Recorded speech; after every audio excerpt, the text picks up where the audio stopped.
অনেক ধন্যবাদ। এইরকম একটি ফোরামে এইভাবে হয়তো একটু নিয়ম নীতির ব্যত্যয় ঘটিয়েই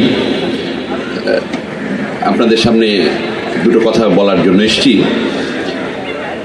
এটুআইতে কাজ করতে গিয়ে আমরা সবচেয়ে বেশি যে দুজন মন্ত্রীকে নিয়ে আলাপ করি, আমার মনে হয় আপনারাও করেন। বাংলাদেশের ইতিহাসে জুনায়েদ আহমেদ ফলক এবং মোহাম্মদ শাহরিয়ার আলম, এই দুজন মন্ত্রী প্রথম মানুষকে এরকম একটি ধারণার জন্ম দিল যে মন্ত্রীর সাথে দেখা করার জন্য, মন্ত্রীর কাছে কথা বলার জন্য, মন্ত্রীর কাছে নিবেদন করার জন্য, মন্ত্রীর কাছে সাহায্য চাওয়ার জন্য তার বাড়ির দরজায়, অফিসের দরজায় সারাদিন ধরে বসে থাকতে হয় না। ইমেল করলে হয়, ফেসবুকে পোস্ট করলে হয়, ফেসবুকে কমেন্ট দিলে হয়।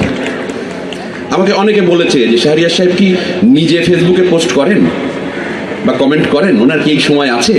আমার মনে হয় প্রাইভেট সেক্রেটারি এরা কোথায় করে।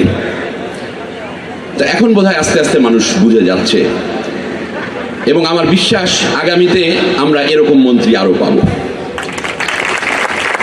আসতেই হবে। মানে আমরা খালি বলবো ছাত্ররা তাদের কম্পিউটার লিটারেসি বাড়বে, শিক্ষকদের বাড়াতে হবে, আর নীতি নির্ধারক মন্ত্রীদের হবে না, এটা হতে পারে না। মালয়েশিয়া হতে পারতো না এরকম নেতা না থাকলে। সিঙ্গাপুর হতে পারতো না।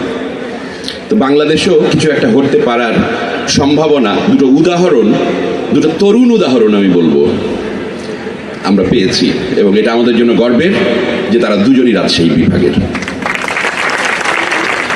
লার্নিং অ্যান্ড আর্নিং যে বিষয়টি এখানে আলাপ হচ্ছে, আমরা আমাদের ছোটবেলা থেকেই যেটা জানি যে এইচএসসি পাশ করার পরেই ব্যাপারটা হয় লার্নিং অ্যান্ড ট্রাভেলিং। আমরা শুধু বিশ্ববিদ্যালয়ের ফর্ম তোলার জন্যই গোটা বাংলাদেশ একবার সফর করতাম, আবার পরীক্ষা দেওয়ার জন্য একবার সফর করতাম। তো তখন ছিল লার্নিং অ্যান্ড ট্রাভেলিং, আর বাবা মার জন্য ছিল লার্নিং। আজকে আমরা শুনছি লার্নিং অ্যান্ড আর্নিং। এমনি মানে শিক্ষার লার্নিং এর যে ডেফিনেশন, যে কোনটা লার্নিং, সেখানে কিন্তু এই কথাটা আগে থেকেই ছিল যে কোনো কিছু জানা মানেই লার্নিং না, কোনো কিছু শেখা মানেই লার্নিং না। লার্নিং হলো কোনো একটা কিছু শেখার পরে আচরণের মধ্যে যদি অপেক্ষাকৃত স্থায়ী একটি পরিবর্তন আসে, তবেই সেটা লার্নিং। আর যদি না আসে, সেটা লার্নিং না। জি স্যার, আচ্ছা। তো যাই হোক, তো লার্নিং অ্যান্ড আর্নিং হচ্ছে এই লার্নিং এর যে ডেফিনেশন যুগ যুগ ধরে ছিল পৃথিবীতে, সেটার একটি বাস্তবায়নের কর্মপরিকল্পনা। আমি এটাই বুঝি। মন্ত্রী মহোদয় একটা কথা বলেছেন, আমি এটুআইতে কাজ করাকালীন একটা ছোট্ট কাজ করেছি। আমি জনশক্তিতে চাকরি করি মূলত। সেটা হলো যে আমরা জানি যে বাংলাদেশে বিদেশে যাওয়ার ব্যাপারে যারা মধ্যপ্রাচ্যের প্রধানত এইসব দেশে যারা যায়, তাদের সাথে যে কয় ধরনের বা যে কয় ভাবে প্রতারণা করা হয়, তার মধ্যে সবচেয়ে জনপ্রিয় এবং সার্থক প্রতারণা হচ্ছে, বিশেষ করে সংযুক্ত আরব আমিরাতের ক্ষেত্রে, ওদের ভিসাটা স্ট্যাম্পিং না, মানে পাসপোর্টের মধ্যে কোনো স্টিকার লাগিয়ে দেওয়া হয় না, একটা সাদা কাগজ, ওইটা ফটোকপি করে নিয়ে আসলেই হয়। আর ফটোকপি করতে গেলে বুঝতেই পারছেন, নামটা পরিবর্তন করা কোনো ব্যাপার না।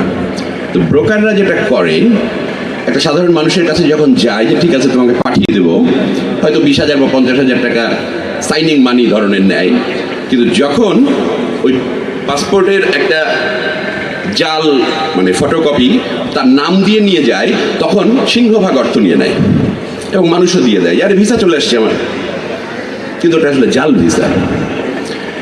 তো ইন্টারনেটে অনলাইনে কয়েকটি দেশের ভিসা চেক করার ব্যবস্থা আছে, কিন্তু আমাদের দেশের মানুষ এটা জানে না। এই যে আমার সামনে বসে বসে মাথা নাড়ছে, আমার মতোই কিছুটা স্বাস্থ্য মানুষ, দেখলে বলে আমারই ছোট ভাই বোধহয়, তারা এই অ্যাপটা ডেভেলপ করেছে, কোডেক্স, ধন্যবাদ সেই জন্য। আর এই অ্যাপটার ব্যাপারে পরিকল্পনা করি এবং 6টি দেশের ভিসা অনলাইনে চেক করা যায়। কিন্তু মুশকিলটা হলো কি, মোটামুটি আমরা যখন দোতলায় উঠি, যেমন 22টা সিঁড়ি পেরিয়ে, তো কোনো একটা দেশের ওয়েবসাইটে ঢুকে ওরকম 22টা ধাপ পেরিয়েই ভিসাটা চেক করা যায়, এত কঠিন। ইভেন আমি ইউডিসি উদ্যোক্তা যারা তুলনামূলকভাবে যাদের কম্পিউটার লিটারেসি আছে বলে আমরা ধরে নেই, তারাও অনেকে ফেল করে। তো এইটার জন্য একটা ম্যানুয়াল তৈরি করেছি আমি, স্ক্রিনশট দিয়ে দিয়ে, ছবি দিয়ে দিয়ে, যে কীভাবে কোন ধাপে ধাপে করা যায়, এবং সেটার একটা অ্যান্ড্রয়েড অ্যাপ তৈরি করা হয়েছে। খুবই প্রাথমিক স্টেজে আছে এটা, এখনও আমি বলি কিছুটা ইবুক ধরনের আছে, এটাকে আরও ইন্টারেক্টিভ করা সম্ভব। তো এটা গুগল প্লে স্টোরে আপনারা ভিসা যাচাই বাংলায় বা ইংলিশে লিখলে এই অ্যাপটা পাবেন, এবং এই অ্যাপটা মানুষকে জানিয়ে দিলে, ছড়িয়ে দিলে এটা মনে করতে পারেন যে এটা আপনার এক ধরনের সাদকায়ে জারিয়া হবে। যত মানুষ ওই অ্যাপটা থেকে উপকৃত হবে তার সওয়াব আপনি অবশ্যই পাবেন। তা আমি আর কথা বাড়াই না, আপনারা যার কথা শোনার জন্য এখানে অপেক্ষা করছেন আমি জানি, তো এখন তার কথা শুনবো আমরা। ধন্যবাদ সবাইকে।